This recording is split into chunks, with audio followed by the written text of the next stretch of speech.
Hey there, it's great to see you. My name's Tim Simpson, and on this channel I look at a whole heap of really geeky tech stuff. And today I'm looking at a wireless video sender and receiver kit. I've been looking for something like this for quite some time for some work that I do quite regularly with fight events. I've got cameras on ring corners around a fight ring, a boxing ring, and I've been wanting to get that camera signal at a really good quality back to a mixing desk so that I can record and switch the video real time. And I've tried a number of different things out. There's sort of cheapish budget TV HDMI sender receiver kits I've tried using, and they kind of work okay to a degree. There's also the HDMI Cat5 extenders where you can use a piece of Ethernet cable to go from a converter to a reconverter box and get your HDMI signal over that. Once again, it kind of works, it sends a pretty good signal, but doing it over that Cat5 is a bit clunky, and you've got to be able to have a clear space to run the cable, and that's not always possible. What I've got now is a really cool piece of kit. This is the Hollyland MARS 400S Pro wireless video sender and receiver kit. Now, it's not just HDMI, it's got SDI as well, and it's got a 400 foot or 100 meter range. So I'm going to open this up now and have a look and just see what comes in the box with this thing. I do really like, again, that it's one of those really cool waxed surface Apple boxes that kind of slides out. I always feel good about those. Okay, so here's the pamphlet that's sitting on top. It's the user manual, and here we go. It's got the different setup examples that you can use. Now, one of the great things about this is not only can you send it to the receiver, but you can also use an iOS or an Android device as the receiver or a monitor as well, and you can do that at the same time. I believe with this thing that you can send out to 3 different devices to receive, or 2 receivers and an iOS device or something like that. So I'm going to be running this on either an iPhone or an iPad, as well as sending it through to a Blackmagic A10 Mini.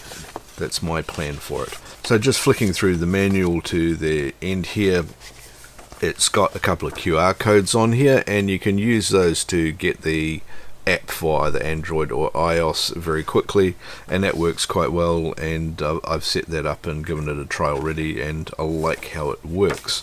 Okay, let's have a look in the rest of the box. A little bit of a card here saying after sales card. It's inviting you to join their Facebook community and that sort of thing, and they can offer support over the Facebook within 24 hours. It's quite cool.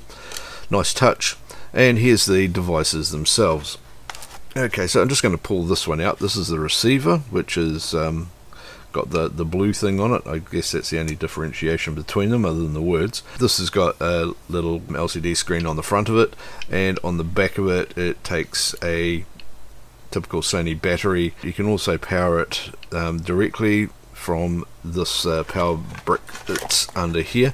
It's got the HDMI out on here. It's also got SDI out, so this Pro version has HDMI and SDI, which is really useful. It only comes with a single power brick, but that's okay because the second camera is going to be mobile anyway, and there are other power options, such as putting a battery on here or powering it over USB-C. Also, there's the on-off switch here. Now, the on-off switch needs a bit of a mention, because at first I thought it was just a micro switch toggle kind of thing, but you actually need to push it fairly deeply in, and it will stay in, and then push it again and it will come off. But yeah, that tripped me out for a little while. There's this little button up here as well that is easily missed. That's the quick release button for the battery if you're putting a Sony F-type battery on there. Now, on the top of it are these 2 little knobby things here. They're just covers on the aerial threads, and it comes with 5 of these little aerials that just screw straight on there. Be gentle with these. They're really high quality aerials, but they are a little bit delicate, as with all of these things.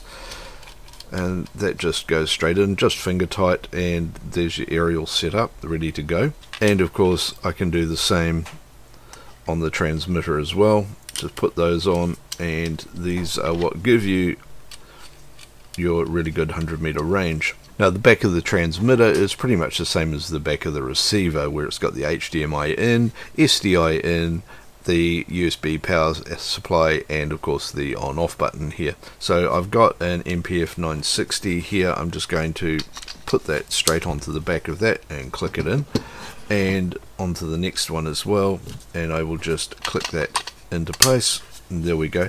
The next thing I want to do is hook it up to a monitor and a camera. The monitor I'm going to use is the Blackmagic Video Assist that I've got here. Now this does have SDI and HDMI in and out. Today I'm only going to be using the HDMI ports on this. And the camera I'm going to use is the Sony CX25 here. It's a great little camera. It does awesome work and will work perfectly for this demonstration.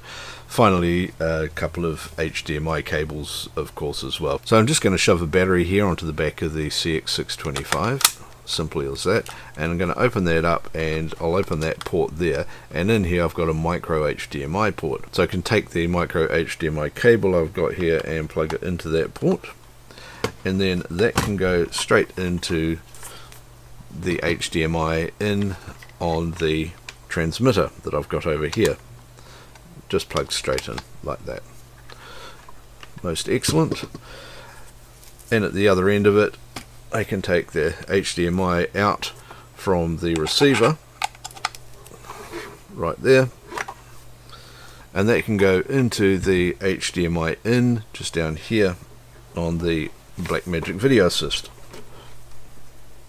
which just around that way. There we go. So now that that's all plugged in, I'll show you how to sync up the sender and receiver. It's really easy. It does most of it all by itself. I'm going to start by just turning on the power on the back of this one. So I just hold that button in until it goes in, and on the front here you can see pretty much straight away the screen comes up. I'll see if I can get that to stay upright here for you, and comes up and it's looking for a channel. So as you can see, this has come up and it tells us that it's gone to channel 8. It's found a signal coming in, which is 1080p at 50 frames. That's excellent. And the fan's running and it's got a good signal. So now I'll turn power on the receiver as well. As you can see, the screen just pops straight up, and I'll just set that one balanced up there nicely as well. And that's going to take a moment to find the matching channel. It will appear by itself, which is all cool, and comes up saying channel 8 and that it's receiving a 1080p video signal. And finally, I'll just turn on the Blackmagic Video Assist here so that it's got something to output to. That comes up, and here you can see it's got my picture from the camera going to the sender, to the receiver, and to the Blackmagic Video Assist. So there you go, all set up out of the box within a few minutes. And now I'm going to just quickly launch the app on my iPhone and show you how well that works. So here's my phone. I've got the Hollyview app sitting here. I've just downloaded it. I'm going to click on that and it launches, and it comes up with the connect options. So I'm going to click on the connect here, and then it's going to prompt me to connect to the device over Wi-Fi. So what I need to do here is just come to my phone settings and my Wi-Fi settings, and it will pop up and show me the Hollyview device in just a second. There we go. I've just got the default password on there, so that's no great surprise to anybody. And I'll go back to the Hollyview app, and now it's going to ask you for the last 7 digits of the serial number. Now this is the number that's written at the top of the screen here. So in my case, I'm just going to type that in and connect to that, and here we go. It's loading up, and there you can see it's got the same image straight away. As you can see, it's a great quality image. It was really easy and fast to set up. You do need to bind it to the Wi-Fi, but if you're going to be monitoring it on a device like this, you probably don't want to be getting calls in at the same time, or accessing the web anyway. So there you go, nice and simple, really easy setup, great being able to monitor on a phone or a tablet, and the whole thing was just incredibly fast and easy to set up wherever I've got somewhere to put my phone. I'm really looking forward to getting a few more of these and plugging them all into the different cameras on the Ring, or even better, being able to get 4 senders in a single receiver and plug that into the ATEM Mini and get all my cameras in for a live mix of and live streaming of the fights and events that I do. That's going to be absolutely fantastic. So if you found this one useful and you want to see more information about this setup and how to use these devices and the advanced features, click here to subscribe to the channel, and of course watch this video and this video, because they're also going to be really useful for you. YouTube picked them for you, that's why they're here. And I'll see you in another video coming soon. See you later.